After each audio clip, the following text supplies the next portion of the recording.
Shifting to some other global stories, there's no end to the row over US President Joe Biden's dictator tag for Chinese President Xi Jinping. Even after some positives in the bilateral meeting on the sidelines of the APEC summit in San Francisco, a to and fro continues this particular issue. In a solo press conference after the 4-hour talks, Biden said that he has not changed his view that the Chinese leader is effectively a dictator. China's foreign ministry said that it strongly opposes the remarks. However, there is no response from the Chinese delegation, which is in the United States for the APEC summit. Mr. President, after today, would you still refer to President Xi as a dictator? This is a term that you used earlier this year. Well, look, he is. I mean, he's a dictator in the sense that he is a guy who runs a country that is a communist country that's based on a form of government totally different than ours.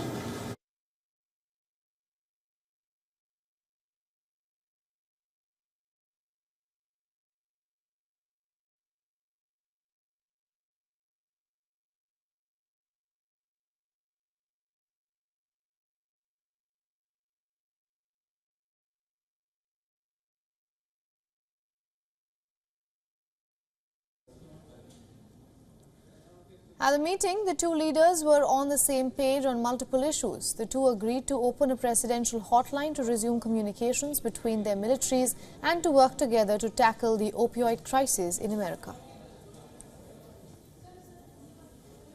I'm pleased to announce that after many years of being on hold, we are restarting cooperation between the United States and PRC on counter-narcotics.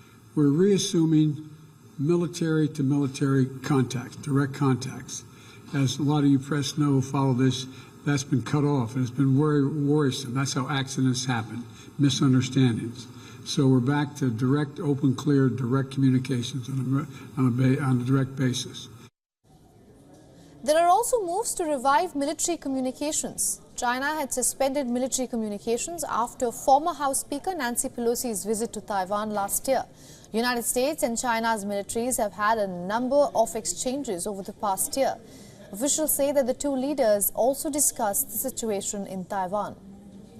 Now, Biden and Xi also agreed to get experts together over the risks of artificial intelligence as they pushed for just and fair competition on the trade and commerce front.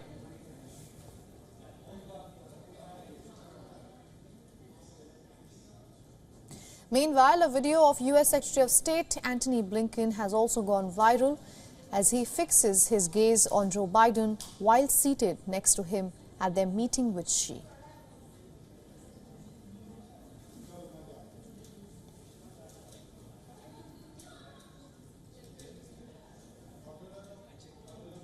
The competition does not veer into conflict.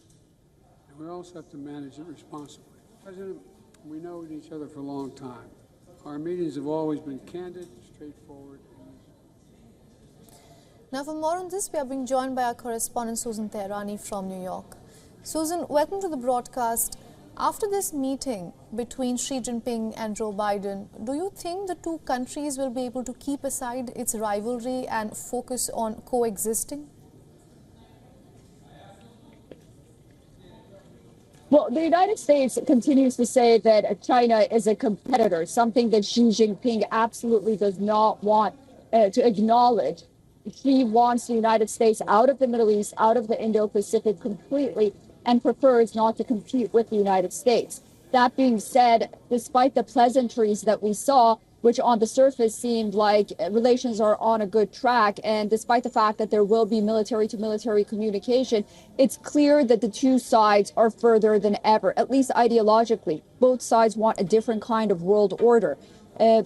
China continues to work with Iran, buying Iranian oil, and backs Russia in its war against Ukraine. These are all pillars that the Biden administration and its foreign policy apparatus has continuously moved away from and has been criticizing. And then you have the human rights issue as well. And while it's good to have military-to-military dialogue, it's not clear to what extent China would abide by Washington's request. For example, when it comes to Taiwan. Remember, when that meeting was happening, despite the fact that it was very cordial, the Chinese Foreign Ministry sent out a memo saying that Taiwan is the most important issue for China. Well, this is a signal to the United States. So, you know, the two sides, they met. It was better than previous meetings.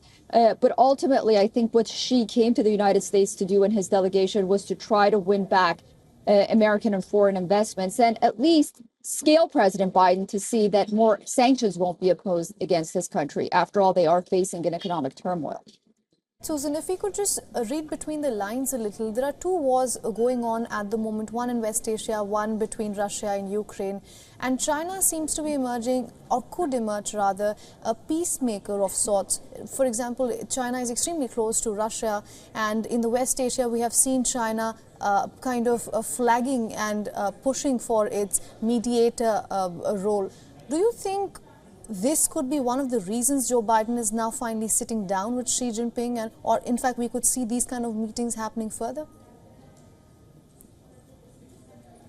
That's a really interesting observation. But then again, you know, we have to see when China wants to be peacemaker, it hopes to ultimately replace the United States as a superpower. And when it says that it's bringing peace, well, it's getting something in return. It was the same with the Belt and Road Initiative with China, with countries that are weaker than itself. And it was the same that we see, you know, with countries like Iran, for example, and Saudi Arabia. It wants a foothold in these regions so the United States can move aside. Now, whether or not Joe Biden hasn't paid attention to these regions enough where these countries go towards China, that's another discussion. But, you know, I think what Joe Biden wants more than anything right now is, first of all, to prevent an invasion of Taiwan on his watch, at least anything regarding China to just sit on ice until after the 2024 U.S. presidential elections.